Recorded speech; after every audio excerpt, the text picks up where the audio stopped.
A HBO lançou essa semana um trailer da série Watchmen, baseada nos quadrinhos de mesmo nome. Pra quem não conhece essa história e acha que isso vai ser apenas mais um seriado de super-heróis pra acrescentar nesse já saturado nicho de ficção, fica tranquilo. Esse seriado ele tem uma pegada muito mais real e muito menos ficciosa do que outros seriados. Esses super-heróis eles são muito mais humanos, muito mais suscetíveis à corrupção, a se acharem melhores do que os outros meros mortais e a terem complexos de deuses. Apesar de ser uma continuação do filme Watchmen de 2009, ainda não ficou claro se é uma sequência linear da história. Caso você ainda não tenha visto esse filme, ou se como eu, você não se lembrava de todos os detalhes desse filme, principalmente da história, vale a pena reassistir ou assistir pela primeira vez esse filme. Afinal de contas, as séries da HBO são sempre muito bem produzidas, e bem ou mal elas acabam se tornando parte das nossas conversas do dia a dia. Então, de novo, vale dar uma pena rever esse filme de 2009. Watchmen tem a sua estreia prevista para o outono americano, alguma coisa entre setembro e outubro ainda desse ano, muito provavelmente para preencher o espaço entre Game of Thrones. A série principal está acabando dentro das próximas 2 semanas, mas com certeza vai ser reprisada nos próximos meses, e o spin-off, a série derivada de Game of Thrones, que está prevista para a estreia na primavera do ano que vem. É a primavera americana, só é alguma coisa aí entre abril e maio do próximo ano.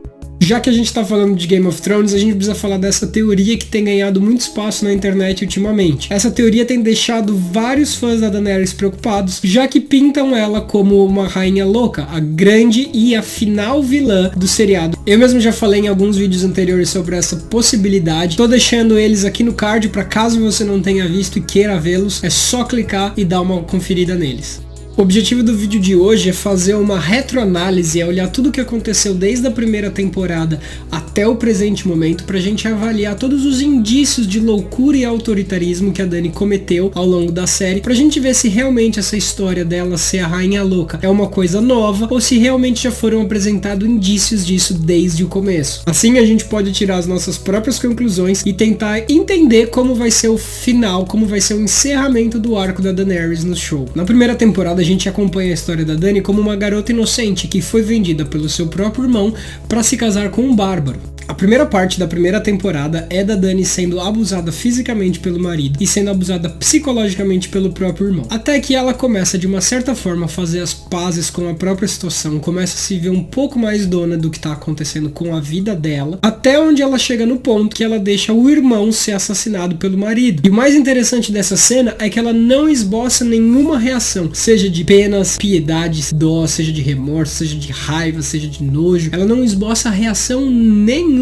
ao ver o próprio irmão ser assassinado em sua frente. Sim, eu sei, o irmão dela era um babaca, ele mereceu aquele fim. Mas vamos voltar um pouco para nossa realidade, para o nosso dia a dia. Por mais que você tenha aquela pessoa que você não suporta, você não iria conseguir ver essa pessoa sendo assassinada na sua frente sem esboçar reação nenhuma. Vale lembrar que você, como eu, não conseguiria ver nenhuma pessoa, até mesmo um desconhecido, ser assassinado na sua frente.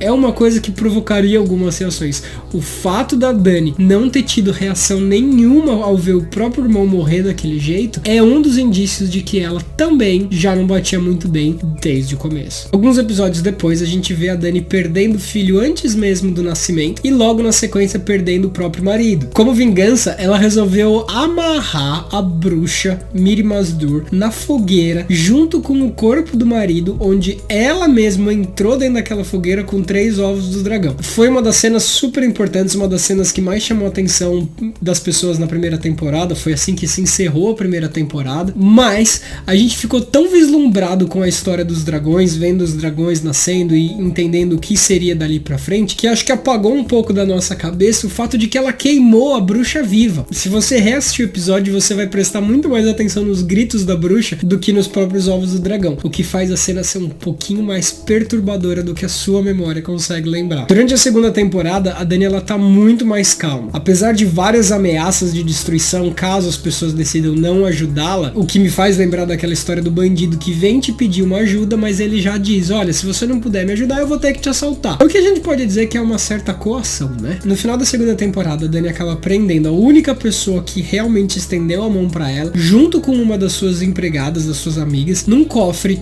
sem água, sem luz, sem ar, sem comida, sem nada. Ela simplesmente deixou eles presos lá dentro ventre como uma forma de punição. Ou seja, ela sentenciou as pessoas à morte de uma das maneiras mais horríveis que se possam imaginar. Enquanto a terceira temporada é bem mais amena, a Dany só resolve matar aquelas pessoas que eram os donos de escravos, a quarta temporada é onde as coisas começam a ficar um pouquinho mais cabeludas. Como punição pelo assassinato de crianças inocentes, Dany decidiu crucificar 163 mestres, independentemente ou não deles terem participado do assassinato das crianças. Não só a crucificação, mas a Dany mandou com que os corpos não fossem retirados das cruzes para que eles pudessem apodrecer e servir de comida para os corvos. É interessante a gente pensar que isso não faz bem nem para o próprio povo, porque você estaria andando na rua com aquele cheiro de corpo em decomposição amarrado num crucifixo. Eu fico imaginando até que ponto isso começou a apodrecer, os corpos começaram a cair. Apesar da Dany estar tentando mostrar que ela é uma força a ser temida, não mostra também muito compaixão. E nessa temporada a gente via também várias famílias diferentes indo até a Dany pedindo autorização para que eles pudessem retirar os corpos dos falecidos, para que eles pudessem enterrar e a família pudesse ter um certo descanso. Na sexta temporada a gente vê a Dany sendo aprisionada por uma horda Dothraki que queria levar ela para o local onde as viúvas dos Khals normalmente vivem depois da morte deles, mas ela decidiu quebrar a cultura, ela decidiu dizer que não era o lugar dela e ela resolveu de novo pôr fogo nos principais líderes e deixar eles morrerem queimados para que ela pudesse sair vitoriosa. Remorso? Não, a gente vê ela saindo daquela cabana com um sorriso no rosto e ela tá dizendo que ela deve ser seguida e ela consegue acrescentar para a causa dela mais uma horda de Dothrakis. Em resumo, a participação da Dany na Baía dos Escravos foi um tanto quanto turbulenta. Ela tentou alterar a cultura local, teve alguns problemas, teve alguns setbacks durante todo esse processo, mas no fim ela decidiu desistir daquilo e ir para Westeros, onde ela teria o direito de reinar. Já em Westeros a gente começa a ver o declínio, a gente começa a ver a queda da Daenerys como uma líder. Como se já não bastasse todos os problemas que ela estava enfrentando na Baía dos Escravos, quando ela chega em Westeros, ela começa a perder todas as batalhas que ela participa, com a exceção da batalha contra os Lannisters, aonde ela não só foi vitoriosa, mas como no final ela acabou queimando vivo o pai e o irmão do Sam, pelo simples fato deles não reconhecerem ela como a rainha. Existiam diversas outras alternativas que ela poderia ter feito, prisão, ter sequestrado o filho, mas a gente vê ela de novo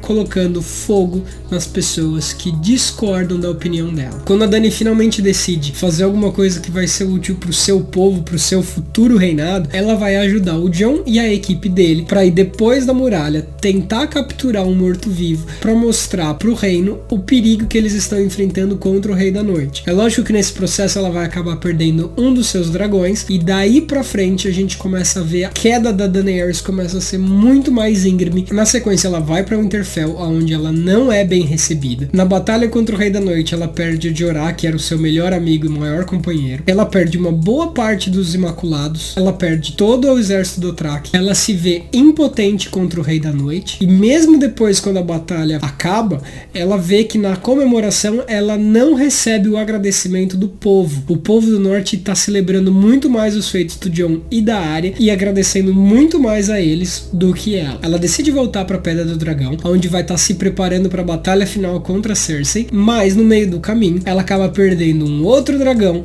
ela perde mais uma boa parte dos Imaculados e ela acaba perdendo a Missandei, que é a sua última melhor amiga, última amiga que fazia parte do conselho próximo da Daenerys. Claro, a gente ainda tem o Tyrion e o Varys, mas a gente também já sabe que eles têm perdido um pouco da confiança que eles têm na rainha. E o último detalhe é que ela também perdeu a pretensão ao trono. Agora que ela sabe que o Jon é na verdade o sobrinho dela, ele tem muito mais pretensão ao trono do que ela. Então a gente vê a Daenerys desde o começo indo atrás do sonho dela, que é ser a rainha dos 7 reinos, e ela durante esse processo foi perdendo tudo e todos. A pergunta é, qual é o limite das coisas aceitáveis nessa busca desse sonho da Daenerys? Quantos mais precisam morrer para que a Daenerys consiga ter aquilo que ela acha que ela deve ter como direito? Será que a série tem desenhado aí pra gente um paralelo entre a Dany e a Cersei? Porque se a gente for parar pra pensar, apesar de todos os erros que a Cersei cometeu ao longo de todas essas temporadas,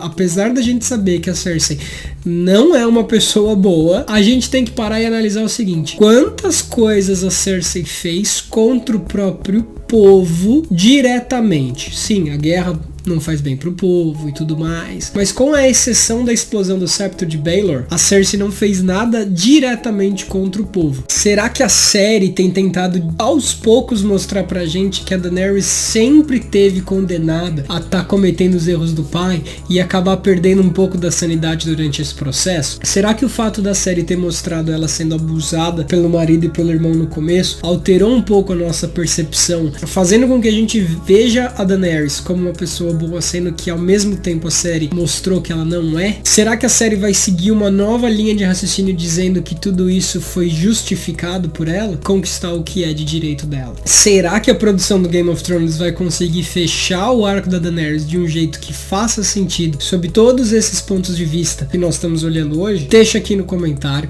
dizendo se você acha que nos próximos episódios ela realmente vai perder os parafusos que faltam ou se ela vai se tornar a grande heroína que muitos dos seus fãs estão querendo que ela se torne. Em poucos dias a gente vai ter o penúltimo episódio e acredito que muitas dessas respostas vão ser solucionadas. Até a próxima, galera!